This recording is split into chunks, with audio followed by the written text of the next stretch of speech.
Hi, I'm Tony Fleming, and this is Fleming's Ultimate Garage.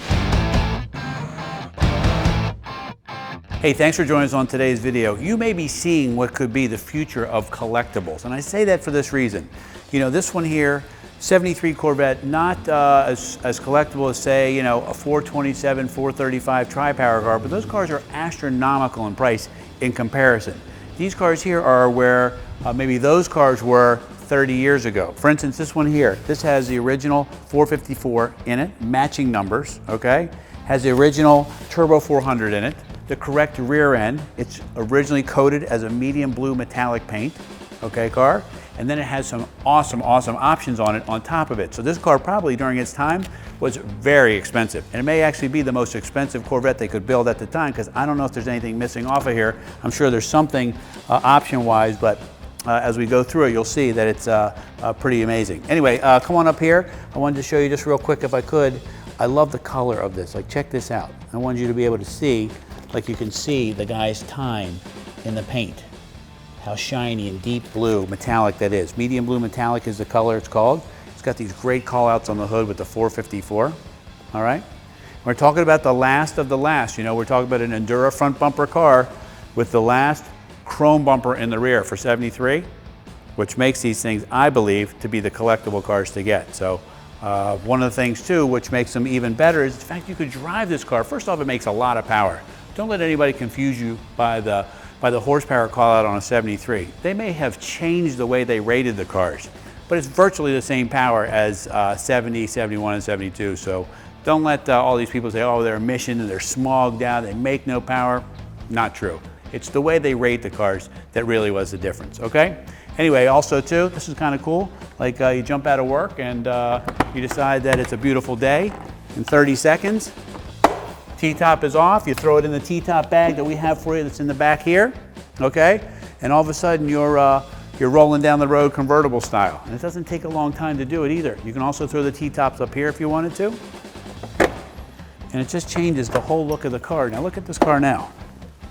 This right here has the best of both worlds, where it gives you the convertible style, but the safety of having all this built-in roll bar and things like that. Look how beautiful the interior looks now with the light shining through. Great looking, great looking. All right, let's look under the hood and let's see what, you know what though, I would like to walk around for I could just a second. We talked about the Endura front bumper, all right? These are 15 by 8 wheels, standard on the Corvettes, 15 by 7s on Camaros, all right? And they put a lot of rubber on there. These look really period correct, even though they're, you know, kind of modern radials. They look pretty good on there. All right. And we walk around here and we talked about the chrome bumper. Come back here and check this out. So there's no mistaking what this car is. Everybody knows. But just in case we covered it up, you still know what this car is. But this is nice because this is the last one built with some chrome on the car. And it looks really cool.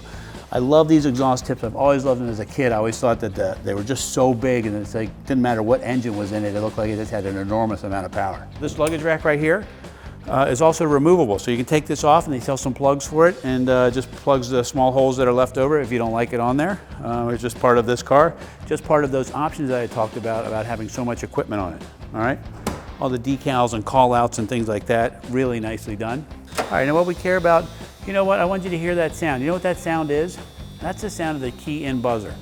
And yes, it's annoying, but hear this for a second. To get that to work 30 and 40 years later is amazing. That's part of the restoration that you need to know when you're getting a car like this, is that a lot of those things that don't normally work on this car, and to get them to work requires a lot of time, a lot of effort from a technician to get in there, check wiring, and make sure that things work. Even the footwell lighting works inside here. So when you get in, you can see what's happening. All right, let's check under the hood for a second, right here, and let's look at the mother load. So here we are, and what I was talking about was, first off, this is a matching numbers 454, which is really nice, because then we know this engine here is original to the vehicle. It has air conditioning, which was very expensive for its time. Keep in mind, it's almost 10% of the price of a car. This also has power 4-wheel disc brakes, fully independent rear suspension with posi-traction. It has power steering in here. It's got the correct clutch fan in here. So it just has a lot of nicely detailed items in here that make this car more authentic. And that's why I keep feeling like this is the car that the value should go up and up and up each year, because it's kind of the last of its kind. Talked about the key and buzzer earlier, but now we're inside the car, and I wanted to spend a minute just to show you some of the more features that we're talking about. For instance, like power windows.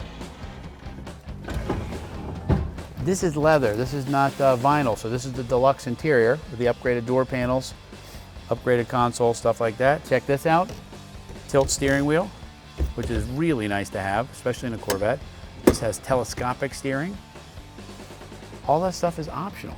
Full gauges, 7,000 RPM tach, 160 mile an hour speedometer, air conditioning controls. It's just really nicely done here. There's T-top storage bags in back.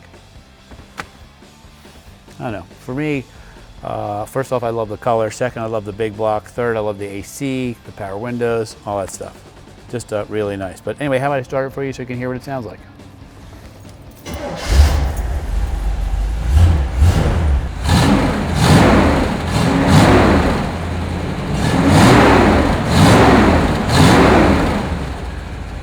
You know, in closing up the video on this car here, you know, I've talked about what I feel is the collectability of it. With these call outs right here, the fact that it's matching numbers also, air conditioning, power windows, leather interior, removable T-tops, awesome color, great driving, still has great power.